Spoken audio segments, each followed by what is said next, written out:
In this lesson, we're going to study the oxidation and reduction reactions of alkenes. Now, reduction reactions are commonly called hydrogenation, which is the addition of hydrogen to the pi bond of an alkene, saturating it such that the alkene essentially becomes an alkane. An oxidation of an alkene is the addition of oxygen, and we use various oxidizing agents such as permanganate or osmium tetroxide or ozone. These attack in all cases the pi bond, and in some cases even the sigma bond, causing complete cleavage, as we'll see.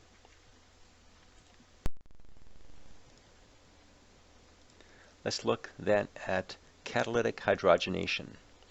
So with the use of solid metal catalyst powders such as platinum or palladium or nickel or ruthenium or rhodium, hydrogen gas adds to alkene pi bonds. Here's an example. This is one vinyl, one cyclopentene.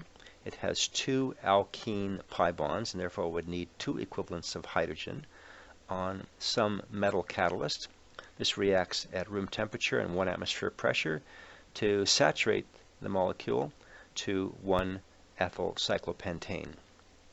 What's the mechanism for this reaction?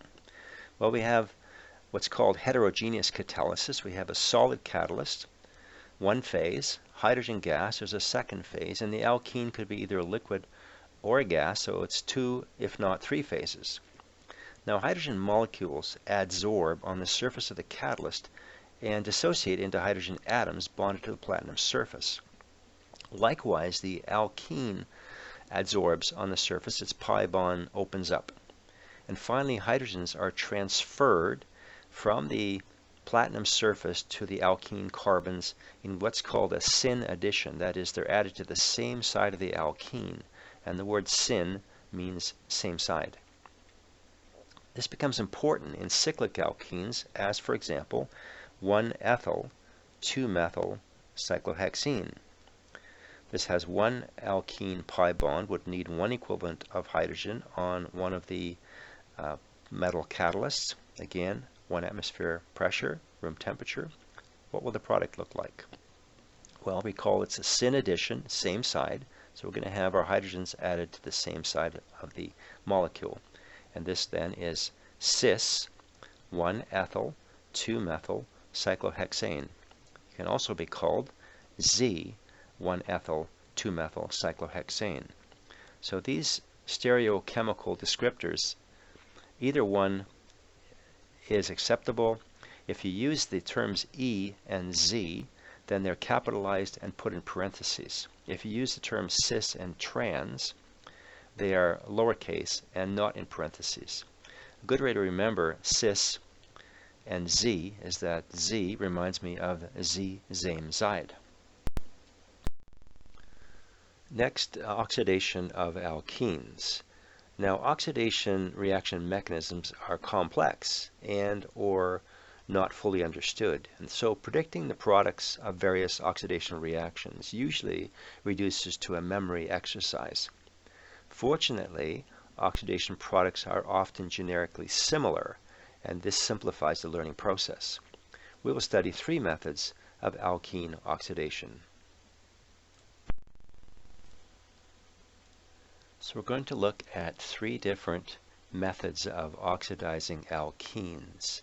This first one is called hydroxylation, which means adding hydroxyl groups. It's oxidation without cleavage of the sigma bond, producing syn-Vic diols. Syn means same side addition, Vic means in the same vicinity, literally on adjacent carbons, the alkene carbons, and diols are two hydroxyl groups. So here's what that reaction would look like. So in cold, dilute, neutral or basic solution, permanganate cleaves only the pi bond and partially oxidizes alkenes to syn-Vic glycols. This in brackets is what's called a permanganate ester intermediate, not isolatable. The final product obtained here is, in this case, since we started with propene, would be 1,2-propane diol. byproduct is brown precipitate MnO2. Now again, syn means that these hydroxyl groups are added to the same side. Vic means they're on adjacent carbons, the alkene carbons. And diol is synonymous with glycol or dialcohol. The decolorization of the bright purple permanganate solution and the precipitation of brown MnO2 solid is a positive test for alkenes, alkynes, aldehydes and ketones and phenols, and even primary and secondary alcohols. And this qualitative test is called Bayer's test. It's a useful, quick test you can run on an unknown sample to narrow down the number of possible functional groups you might be looking at. Osmium tetroxide in pyridine solvent also produces syn-Vic diols, but it's expensive and it's highly toxic, so we won't be using that.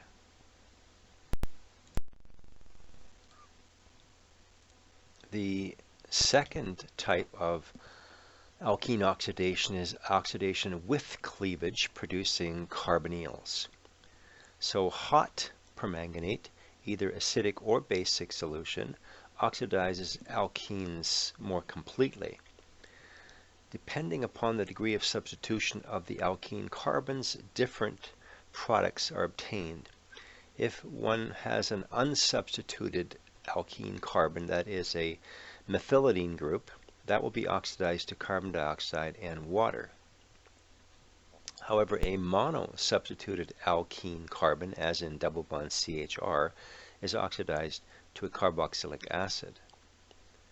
And a di-substituted alkene carbon, as in double bond Cr2, is oxidized to a ketone. So here are two examples. This is propene. The carbon on the right, the doubly bonded carbon on the right, is a methylidine group. It's unsubstituted and it is completely oxidized to carbon dioxide and water. The doubly bonded carbon on the left is mono-substituted, one alkyl group replacing a hydrogen, so it'll be oxidized to a carboxylic acid. In this case, a 2-carbon carboxylic acid is acetic acid. In the lower example, this will be 2-methylpropene. Again, the methylidine carbon on the right will be oxidized completely to CO2 and water, whereas the alkene carbon on the left is di-substituted, and so it'll be oxidized to a ketone. So simply replace the CH2 with an oxygen, and you get this ketone, and that's acetone.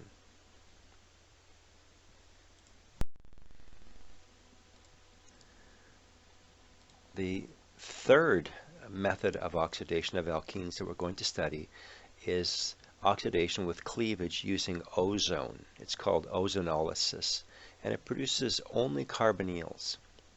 So oxidation of alkenes with ozone at -78 degrees C. This is the dry ice sublimation temperature. So you can envision someone throwing a chunk of dry ice into a solvent and it's bubbling away and it cools it down to -78. Dichloromethane would be a solvent for that. After then, a second step is reduction with zinc metal in aqueous acetic acid. Notice it's a two-step reaction. It oxidizes alkenes, but not as severely as hot permanganate. Only aldehydes and ketones are formed, no carboxylic acids or CO2. So in the first example, on the right-hand side of propene, we have this methylidine group, an unsubstituted alkene carbon, oxidized to a single carbon aldehyde. That would be formaldehyde.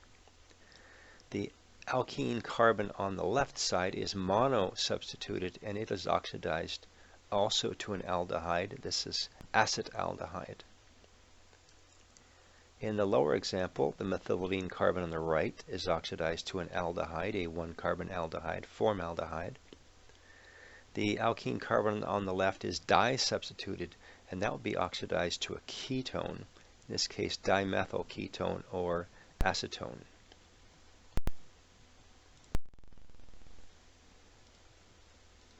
So let's get some practice with the oxidation of alkenes.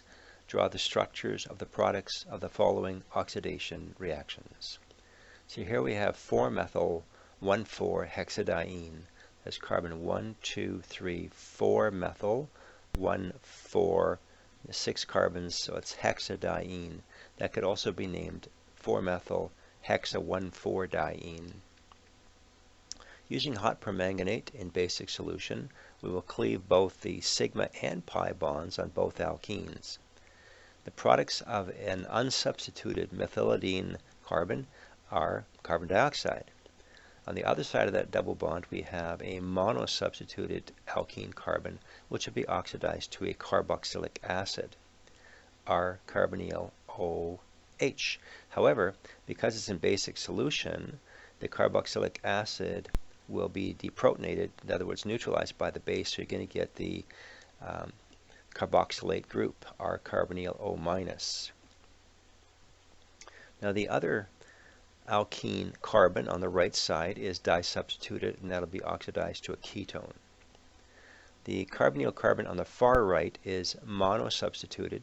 It'll be oxidized to a carboxylic acid, R-carbonyl OH, but again in basic solution, the hydrogen ion, the acidic hydrogen, is removed by the hydroxide ion, giving a carboxylate group.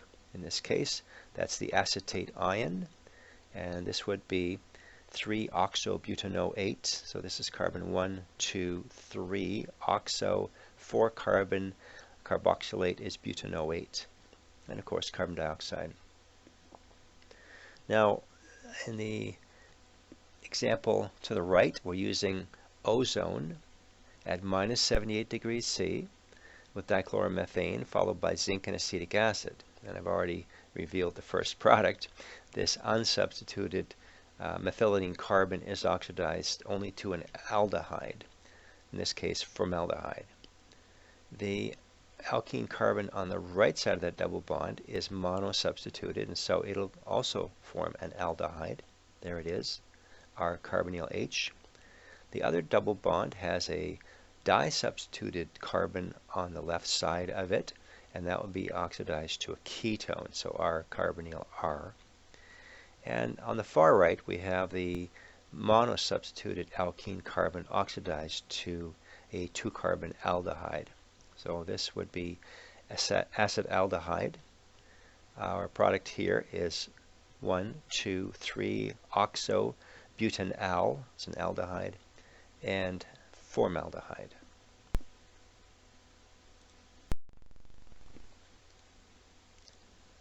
Let's get some more practice with the oxidation of alkenes.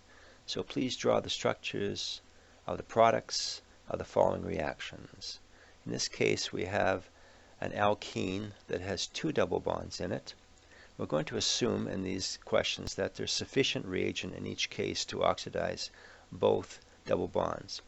This particular alkene is cyclohexene with a methyl group on the number 2 carbon and a methylidene group on the number 3 carbon, so it would be named 2-methyl 3-methylidene cyclohexene. I'm going to start in the top right corner with hot permanganate in acidic solution. So recall that this will cleave both sigma and pi bonds, and mono-substituted alkene carbons like this one, remember there's a hydrogen here, are oxidized to carboxylic acids. So here I have my carboxylic acid, carbonyl OH. The other, or bottom side of this alkene bond, this carbon is disubstituted, and so it'll be oxidized to the ketone. Likewise, this disubstituted alkene carbon is oxidized to a ketone. And the methylidene group on the bottom side of this, which is unsubstituted, is oxidized to CO2 and water. Let's try the ozone in dichloromethane at negative 78 degrees C, followed by zinc and acetic acid. Ozonolysis also cleaves both sigma and pi bonds, but only oxidizes to aldehydes and ketones, just carbonyl groups. So the upper alkene carbon, which is monosubstituted, will become an aldehyde.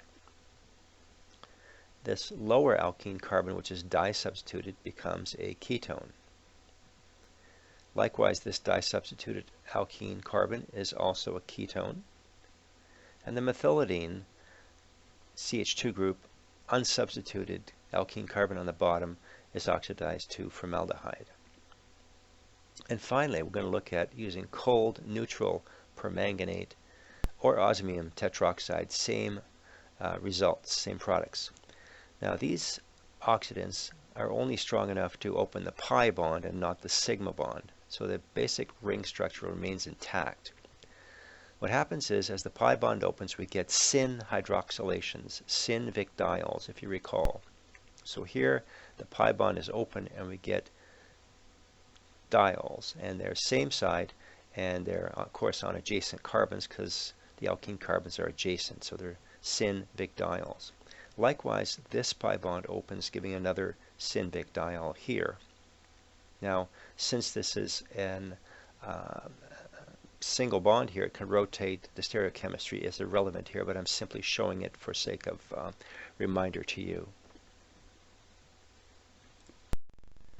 And that concludes our study of the oxidation and reduction reaction of alkenes. Now the good news is that you will find that the products of the oxidation of alkynes, which is our next functional group that we'll study, are essentially the same as that of alkenes. Now there are several other related videos that you should watch. Introduction to Organic Nucleophiles and Electrophiles, Polarizability and Efficiency of Leaving Groups, Alkenes Electrophilic Addition Reactions, and Alkenes Preparation Reactions. Keep up the good work.